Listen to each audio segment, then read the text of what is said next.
Om Swastiastu. Perkenalkan, nama saya Ikomang Agus Darmayase dari SD Negeri 5 Bugbug, CGP Angkatan 11, Kabupaten Karangasem.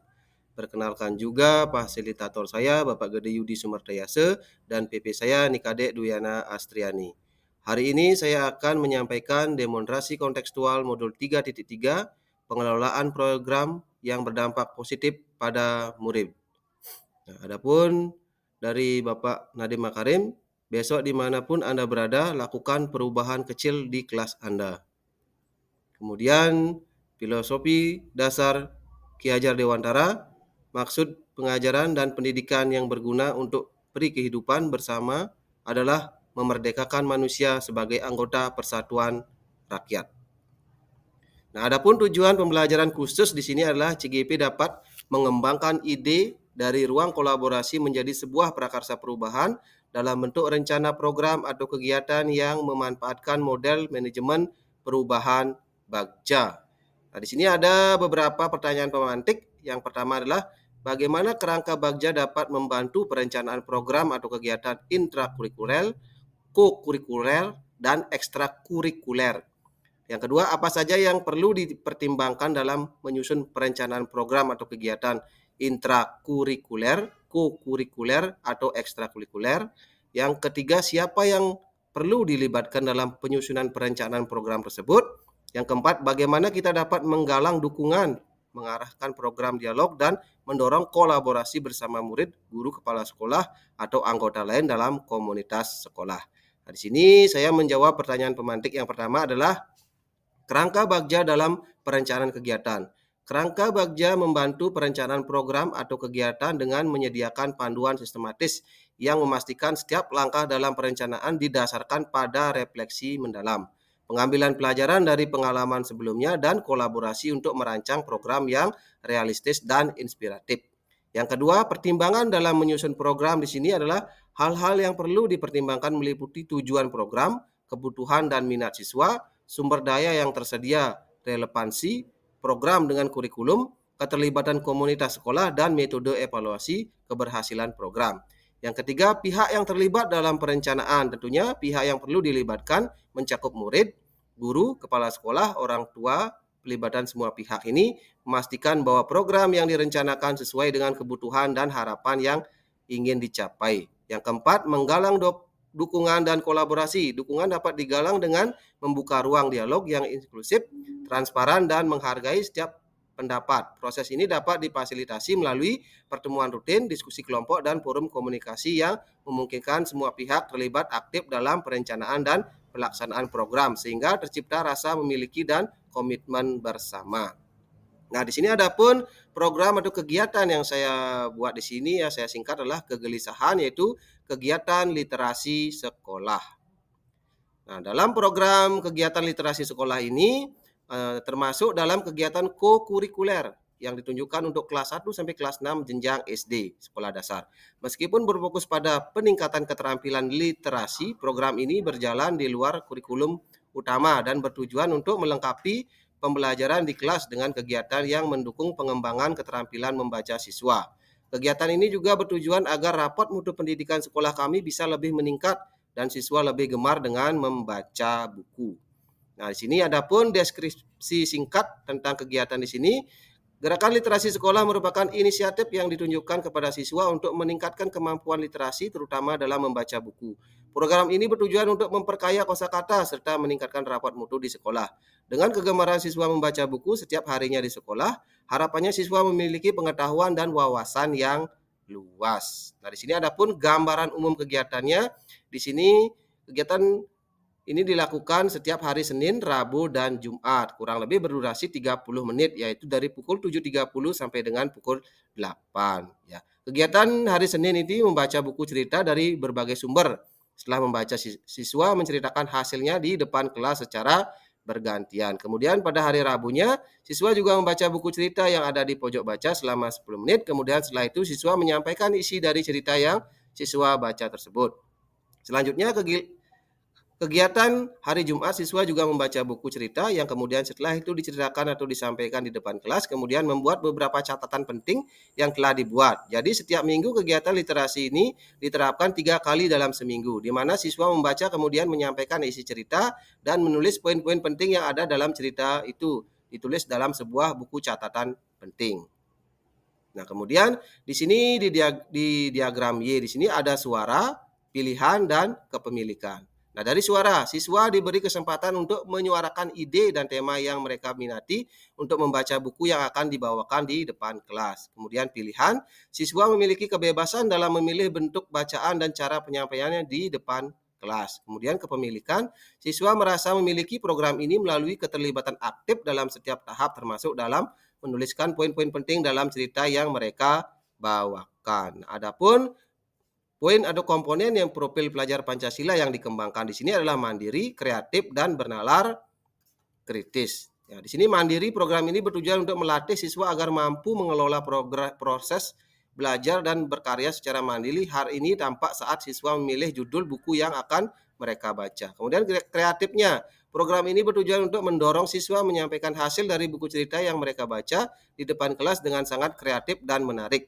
Ya, bernalar kritis, program ini bertujuan untuk mengasah kemampuan siswa dalam menganalisis dan mengevaluasi sebuah karya pada buku cerita. Hal ini terlihat saat siswa membaca dan merespon karya sastra buku serta mereka mampu menyampaikannya dengan tepat di depan kelasnya. Nah, kemudian karakteristik lingkungan pendukung tumbuhnya kepemimpinan murid yang akan dikembangkan di sini yang pertama adalah lingkungan yang melatih keterampilan yang dibutuhkan murid dalam proses pencapaian tujuan akademik maupun non-akademiknya. Kemudian yang kedua, lingkungan yang menempatkan murid sedemikian rupa sehingga terlibat aktif dalam proses belajarnya sendiri. Nah, di sini adapun prakarsa perubahan itu mewujudkan karakter profil pelajar Pancasila dalam kegiatan membaca melalui kegiatan literasi sekolah atau saya singkat menjadi kegelisahan. Kemudian, adapun perumusan strategi pelaksanaan program. Perumusan strategi penggunaan pendekatan inquiry apresiatif melalui tahapan bagja. Yang pertama itulah buat pertanyaan, yang kedua ambil pelajaran, yang ketiga gali mimpi, yang keempat jabarkan rencana, yang terakhir adalah atur eksekusi. Nah, di sini dari perumusan strategi pelaksanaan program penggunaan pendekatan inquiry apresiatif melalui tahapan bagja di sini ada dasar filosofi Ki Hajar Dewantara, itu sudah saya sampaikan di depan. Kemudian poin komponen profil pelajar Pancasila yang dikembangkan, kemudian karakteristik lingkungan pendukung tumbuhnya kepemimpinan murid yang akan dikembangkan, itu sudah saya sampaikan. Kemudian prakarsa perubahan mewujudkan karakter profil pelajar Pancasila dalam kegiatan membaca melalui kegiatan literasi sekolah. Nah, di sini kita mulai di tahapan pertama itu adalah B, buat pertanyaan utama. Adapun dua pertanyaan di sini, yang pertama adalah apa yang perlu dilakukan untuk meningkatkan literasi di sekolah khususnya di dalam hal memahami isi cerita. Kemudian yang kedua, mengapa kita perlu mewujudkan program kegiatan literasi sekolah atau kegelisahan? Nah, tindakan yang diperlukan untuk mendapatkan jawaban adalah yang pertama, berdialog dengan kepala sekolah, rekan guru, orang tua siswa, dan siswa serta berkolaborasi dengan pihak yang berkompeten. Kemudian, rencana untuk melibatkan suara pilihan kepemilikan murid, melibatkan siswa dalam merancang kegiatan membaca buku, serta dapat menetapkan tujuan dari kegiatan literasi agar mampu menambah wawasan setiap siswa. Kemudian aset atau kekuatan sumber daya yang dapat diberdayakan pada tahap ini adalah pengalaman guru di dalam literasi, kemudian minat siswa, kemudian buku perpustakaan, kemudian buku bantuan dari YLAI, Yayasan Literasi Anak Indonesia, kemudian dukungan komunitas sekolah. Nah, adapun waktu yang diperlukan di sini kurang lebih adalah 1 minggu untuk perencanaan awal. Nah, di sini ada penanggung jawabnya, ini adalah calon guru penggerak, wali kelas, dan tim literasi sekolah. Selanjutnya yang kedua itu adalah ambil pelajaran. Nah, di sini pertanyaannya adalah buku jenis bacaan apa yang diminati oleh murid di sekolah? Nah, tentunya tindakan yang diperlukan untuk mendapatkan jawaban adalah menggali informasi terkait buku bacaan yang paling diminati peserta didik. Kemudian rencana untuk melibatkan suara pilihan kepemilikan adalah meminta umpan balik dari guru tentang pengalaman mereka sebelumnya dalam program literasi. Kemudian yang kedua, mengajak peserta didik untuk memilih buku bacaan yang mereka sukai serta meminta masukan tentang jenis karya yang ingin mereka buat. Kemudian aset atau kekuatan sumber daya yang dapat diperdayakan pada tahap ini adalah masukan dari siswa dan guru, kemudian pengalaman guru dalam literasi, kemudian selanjutnya minat siswa, serta buku perpustakaan dan buku bantuan dari Yayasan Literasi Anak Indonesia. Kemudian waktu yang diperlukan adalah kurang lebih 1 minggu untuk evaluasi dan pengumpulan data. Penanggung jawabnya tentu calon guru penggerak, wali kelas, dan tim literasi sekolah. Lanjut di yang ketiga, G itu adalah gali mimpi. Adapun beberapa pertanyaan di sini, apa saja dampak positif dari program kegiatan literasi sekolah? Kemudian yang kedua, bagaimana perasaan komunitas sekolah setelah berhasil melakukan kegiatan literasi sekolah? Di sini tindakan yang diperlukan untuk mendapatkan jawaban adalah menggali informasi terkait respon dan perasaan subjek dalam program kegiatan literasi sekolah. Rencana untuk melibatkan suara atau pilihan atau kepemilikan murid adalah yang pertama melibatkan peserta didik dalam proses refleksi di mana mereka bisa berbagi pengalaman, tantangan, dan perasaan mereka terkait program kegelisahan ini.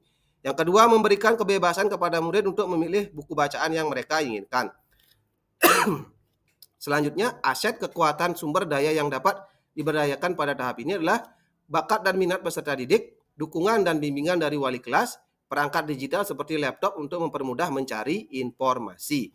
Kemudian waktu yang diperlukan di sini adalah kurang lebih 2 minggu untuk menyelesaikan tahap ini dengan memastikan ada waktu yang cukup untuk bimbingan dan refleksi.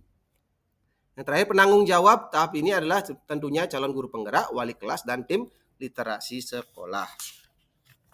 Selanjutnya di J itu adalah jabarkan rencana.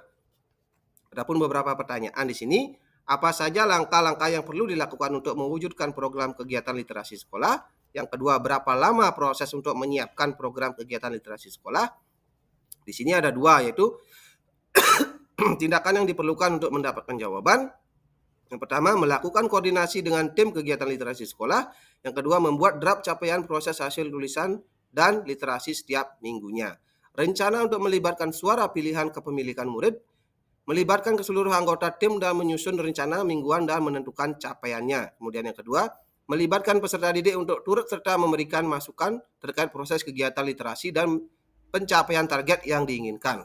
Adapun aset kekuatan atau sumber daya yang dapat diperdayakan pada tahap ini adalah jurnal literasi sebagai alat utama untuk memantau dan mengevaluasi perkembangan peserta didik. Yang kedua, keahlian anggota tim dalam bidang literasi. Yang ketiga, perangkat digital seperti laptop untuk memudahkan koordinasi tim, pembuatan draft seperti pencapaian serta penyebaran informasi. Nah, waktu yang diperlukan di sini kurang lebih adalah 2 minggu. Penanggung jawab tentunya calon guru penggerak, wali kelas, dan tim literasi sekolah. Yang terakhir itu ada atur eksekusi. Nah, di sini ada 2 pertanyaan. Siapa saja yang terlibat dalam program kegiatan literasi sekolah? Kemudian yang kedua, apa saja peran yang dibutuhkan dan siapa yang akan mengisi peran tersebut? Nah, kemudian tindakan yang diperlukan untuk mendapatkan jawaban adalah berkoordinasi dengan kepala sekolah untuk membentuk tim kegiatan literasi sekolah. Yang kedua, menyusun deskripsi program pelaksanaan program dan deskripsi tugas dalam peran. Nah, rencana untuk melibatkan suara pilihan kepemilikan murid. Yang pertama, melibatkan kepala sekolah berperan aktif dalam membentuk tim. Kemudian melibatkan beberapa perwakilan siswa untuk ikut serta dalam diskusi awal tentang pembentukan program. Nah, kemudian aset atau kekuatan sumber daya yang dapat diperdayakan pada tahap ini adalah keahlian dan pengalaman guru dalam bidang literasi, kemudian ruang rapat dan teknologi komunikasi sekolah untuk pengadaan pertemuan. Nah, waktu yang dilakukan kurang lebih dari 1 minggu, penanggung jawab tentunya calon guru penggerak, wali kelas, dan tim literasi sekolah. Nah, demikian pemaparan saya hari ini. Saya ucapkan terima kasih. Saya akhiri dengan Parama Santi. Om Santi, Santi, Santi Om.